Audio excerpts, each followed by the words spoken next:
கர்க சம்ஹிதை விஸ்வஜித் காண்டத்தின் 21ஆம் அத்தியாயம்.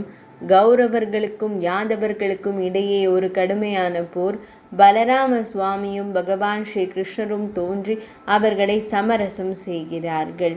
நாரத மாமுனிவர் கூறினார், அரசரே, துரியோதனன் புறப்படுகிறான். அவர்கள் வந்தவுடன் பெரும் கூச்சல் குழப்பம் ஏற்பட்டது.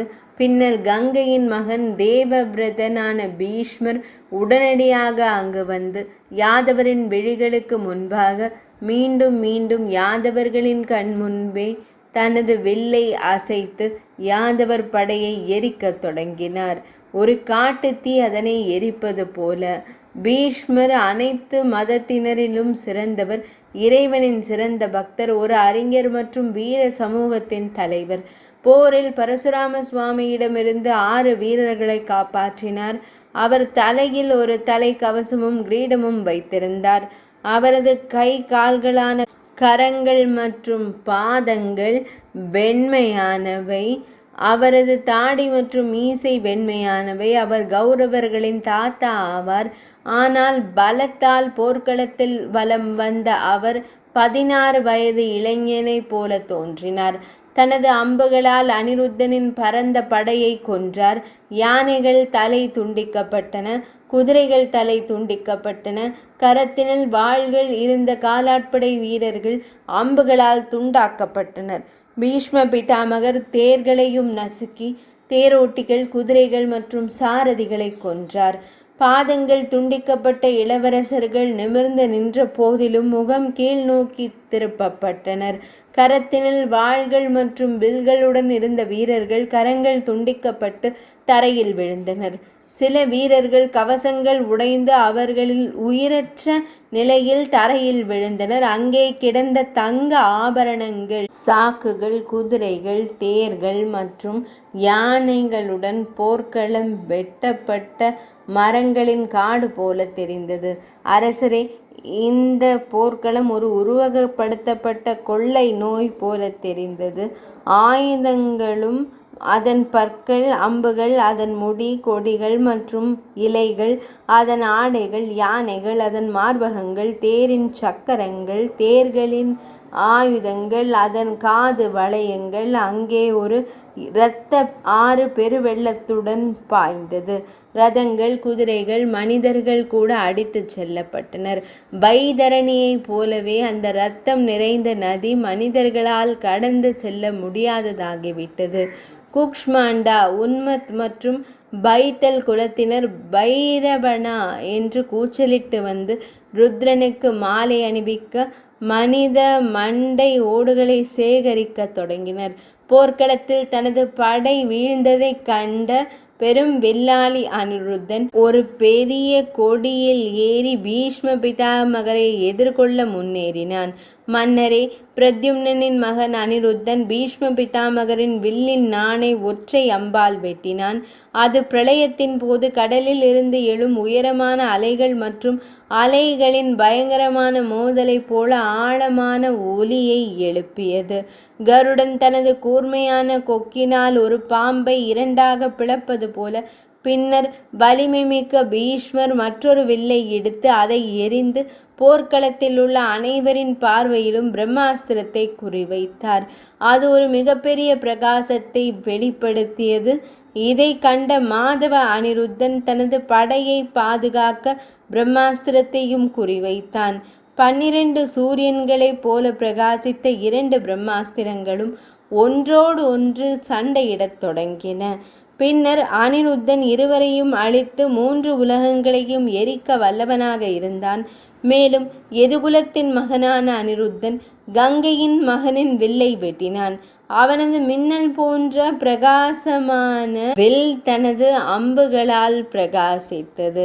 சூரியன் தனது கதிர்களால் மூடுபனியை கலைப்பது போல். பின்னர் பீஷ்மர் 1,00,000 பவுண்டுகள் எடையுள்ள ஒரு கதாயுதத்தை எடுத்து அதை அனிருத்தனின் மீது வீசினார். சிங்கம் போலவும் கழுகு தனது நகங்களால் ஒரு அரவத்தை கொல்வது போலவும் கர்ஜித்தார். அதை பிடியுங்கள். அதே போல் பகவான் அனிருத்தரே பீஷ்ம பிதாமகரின் கதாயுதத்தை தனது இடது கரத்தினால் பிடித்து வலது கரத்தினால் அவரது மார்பில் அடித்தார். அந்த கதாயுதத்தின் அடியால் துயரமடைந்த கங்கையின் மைந்தனான பீஷ்ம பிதாமகர் தேரிலிருந்து மயக்கமடைந்தார். அந்த போர்க்களத்தில் வானத்திலிருந்து விழுந்த சூரியனைப் போல தெரிந்தார். பின்னர் அங்கே நின்ற கிருபாச்சாரியார் திடீரென மகாத்மா அனிருத்தரை தனது சக்தியால் தாக்கினார். அந்த நேரத்தில் அவரது உதடுகள் கோபத்தால் நடுங்கின.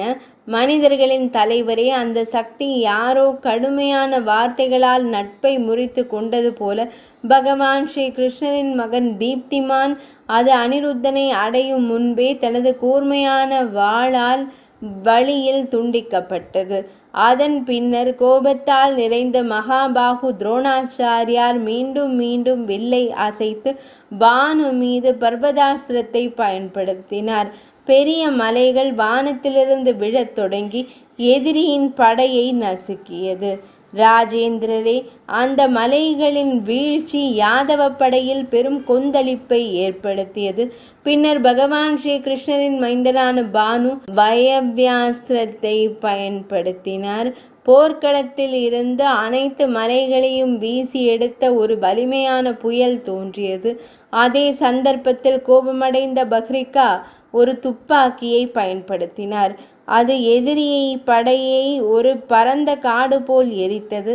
இதை கண்ட ஜாம்பவி நந்தனான சாம்பன் போர்க்களத்தில் மழை ஆயுதத்தை பயன்படுத்தினார். அதன் மூலம் அவர் அறிவால் ஆணவம் போல அமைதியாகிவிட்டார். பின்னர் கோபத்தால் நிறைந்த கர்ணன் மதுவை விட்டு வெளியேறி சாம்பன் மீது 20 அம்புகளை எய்தினார். பின்னர் அவர் ஒரு வலிமை மிக்க போர் வீரனைப் போல கர்ஜித்தார். அவரது அம்புகளால் தாக்கப்பட்ட சாம்பன் தனது தேருடன் 2 மணி நேரம் வட்டமிட்டார். பின்னர் அவரது மனதில் 1 மைல் தொலைவில் விழுந்து சற்று கலங்கி போனார். பின்னர் அவர் தேரை விட்டு வெளியேறி கதாயுதத்தை எடுத்துக்கொண்டு போர்க்களத்திற்கு சென்றார். அந்த கதாயுதத்துடன் ஜாம்பவதி குமாரரான சாம்பன் கர்ணனை ஆழமாக காயப்படுத்தினார். அரசரே, அந்த காயத்தால் அவதிப்பட்ட வலிமைமிக்க வீரன் கர்ணன் தரையில் விழுந்து போர்க்களத்தில் மயங்கி விழுந்தார்.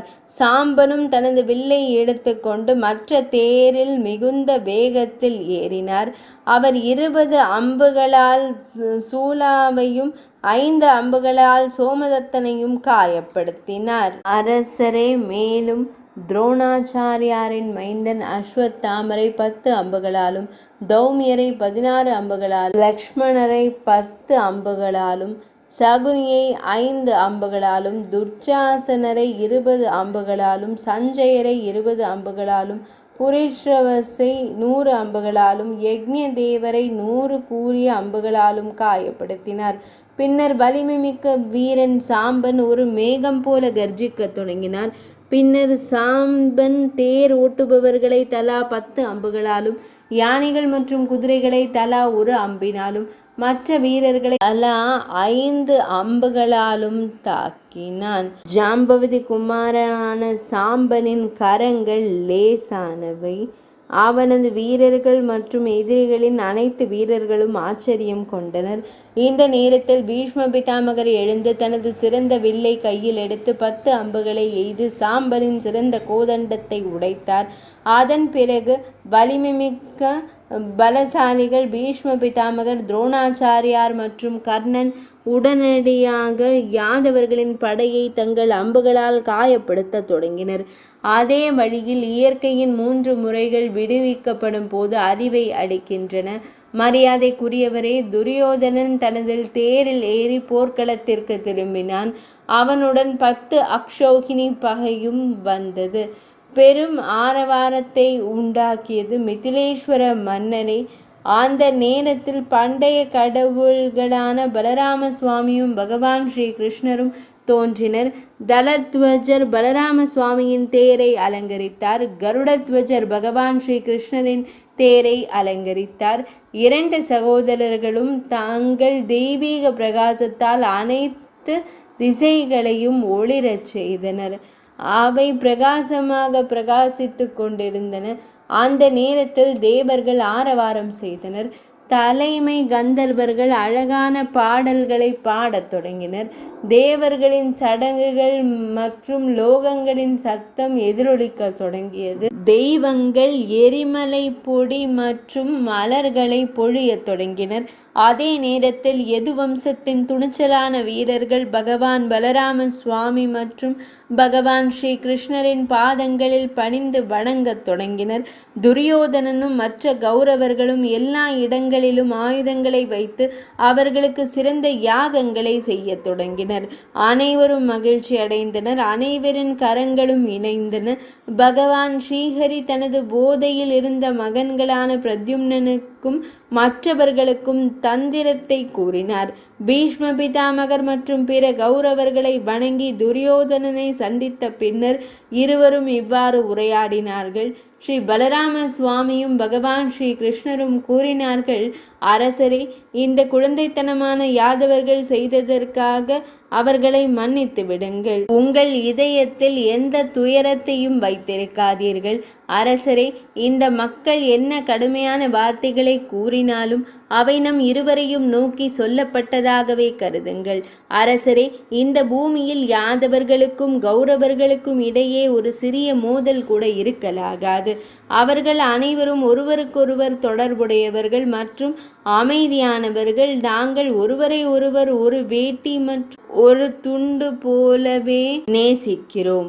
நாரத மாமுனிவர் கூறினார், மித்திலேஸ்வர மன்னரை, கௌரவர்களால் தொடர்ந்து விடுபட்டு சேவை செய்யப்பட்டதால் பலராம சுவாமியும் பகவான் ஸ்ரீ கிருஷ்ணரும் பிரத்யும்னன் போன்ற யாதவர்களுடன் இணைந்து அங்கு மிகவும் அழகாக தோன்றினர்.